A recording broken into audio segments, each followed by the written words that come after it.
Hey everybody, welcome back to some Fallout 3. In this video, we're going to be completing Operation Anchorage. This DLC was always one of my favorites with how it focused on the combat side of things and added some new gear to the game such as the stealth suit. Without further ado, let's go ahead and fast travel to the nearest location we have for the Outcast bunker, Fairfax Ruins. On the way to the bunker, I killed a few raiders and rad scorpions with our best friend Dogmeat. Appreciate him while we have him, because he can't join us for the DLC. I'm really enjoying the 44 revolver in this game. I never really cared for it in New Vegas because there were a lot of other cool options, but it feels great in this game. Just before we met the Outcast, I took care of a few ghouls with my terrible accuracy and got a glute pump from walking up these stairs. That's America's ass right there. I killed some super mutant scum with Sydney's 10mm machine gun and a combat shotgun. My favorite part about using a combat shotgun is when the guys go boom. Hydro homies for life, this joke will forever remain part of this channel. With a scary lack of consideration, I stripped down to the required BDSM gear before laying down on the prostration table. This isn't my first time, so just watch and learn. First, you connect this to this. Well, this isn't like any sex dungeon I'm familiar with. I started with a stealthy approach, but quickly realized that I could take a pretty good beating and went balls to the walls. There is very little in this DLC other than killing dudes and reloading my gun, so you better get the lube while I raw dog these dudes. I'm really surprised that I could kill that guy from so far away, but I guess that means I'm cool or something.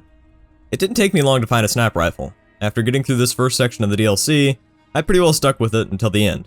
The Chinese assault rifle was pretty handy to start off with though. This DLC has health and ammo containers littered around the place, so that's how I basically never run out of ammo for the entirety of the run. Biggest draw to this DLC is the absolute murder fest. If I wasn't jacking off with my frozen numb hands, I was shooting things until they vanished. Hey Benji, I'm glad you made it in one piece, but part of me suspects that that was all part of the script. My level of patience for this shot was immaculate, and something that I'm not familiar with at all.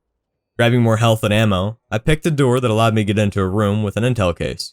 We do grab all 10 cases in this playthrough, so that footage will be scattered around all this bloodshed. This one here was in that door next to the guy that I just shot. Next to this intel case, there was a stealth boy that I never ended up using unfortunately. I really enjoyed the constant shaking from all the guns firing in this area, but my aim did not.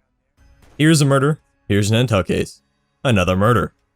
If you haven't put it together yet, I killed a lot of people in this DLC. I would take the time to describe in great detail what I did with their corpses afterwards, but unfortunately, these clips are so short that I wouldn't even have time to get done with the foreplay.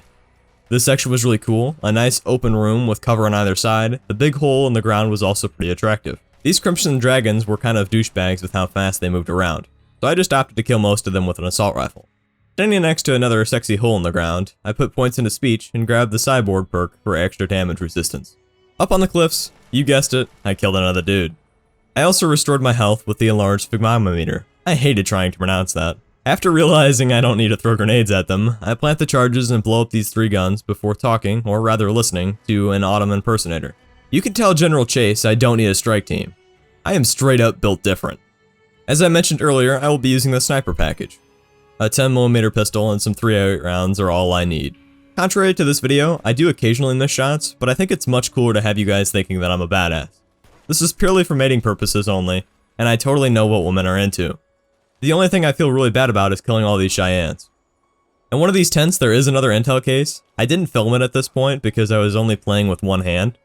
I saw 2 American soldiers and really felt like introducing them to Deputy Beagle. I think that they would get along great. At least they all like being on their knees for daddy. These little spider things reminded me of the mantis that you can just jump on, aside from the whole objective being not to step on them. They aren't green either, but that is beside the point. Before getting into the Chimera Depot, I take out the 2 soldiers in the tower so they don't try to spread my cheeks at a later date. Killing these stupid tanks wasn't easy. I did almost die, but unfortunately I had the Gauss rifle that I squeezed out of the quartermaster by promising to share my pocket pussy with him once we had won the war. Grabbing another intel case got me up to 6 of 10 cases, right on schedule. Similarly to the cannons, I place the explosive and walk away like a slightly scared badass. Another half a dozen shots from the Gauss rifle did manage to kill the other tank. I have a confession to make. I did take a peek at this explosion, but listen, it was so worth it. The fuel tank went boom boom like that boss from Borderlands 2. Blowing up both of the tanks got me back to the base, where I resituated myself and put both of my hands back on the keyboard. Now I was on my way to clear out the listening post. I love hip firing a sniper rifle. It makes no sense, but I feel like a true Chad every time I do. Patting myself on the back with another intel case and some health, I decide to kill another dog.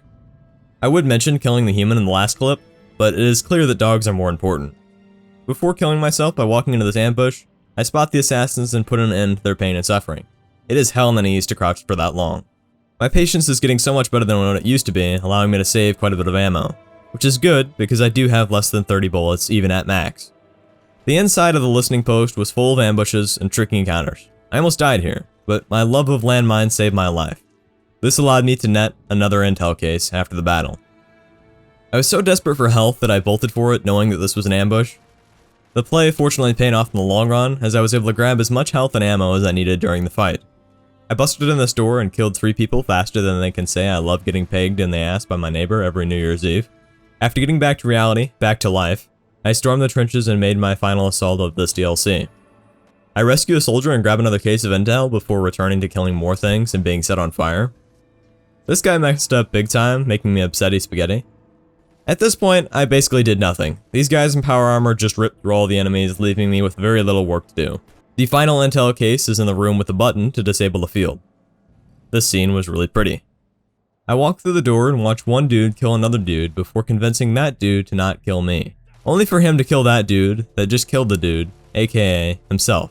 After completing the DLC, I get out of the tube and immediately check to see if all my weapons are there. What can I say except I love them? This DLC was a blast. While some people might be turned off by the lack of weaponry options, the repetitive enemies, or the rather unimpressive NPCs, I found it interesting to see what Fallout 3 would have been as a more linear, combat-driven game. Inside the locked vault is power armor, Chinese stealth armor, weapons, and a lot of ammo. A lot of cool loot for sure. Unfortunately for Mr. Teddy Bear, the other outcasts don't like me looting the place and decide to murder him. While I didn't really want to get my hands dirty, I did end up having to put the rogues out of commission. I did take all their armor and gear as well as everything I wanted from the vault before slowly walking out of the bunker and riding the elevator up top. A lot of inventory management followed, but I'll leave you alone to enjoy the ASMR.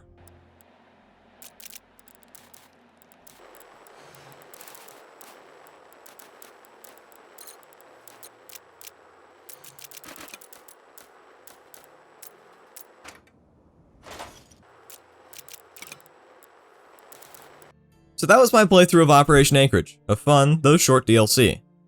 Maybe next time we will see about surviving the pit. I hope you enjoyed this video, and have a good one.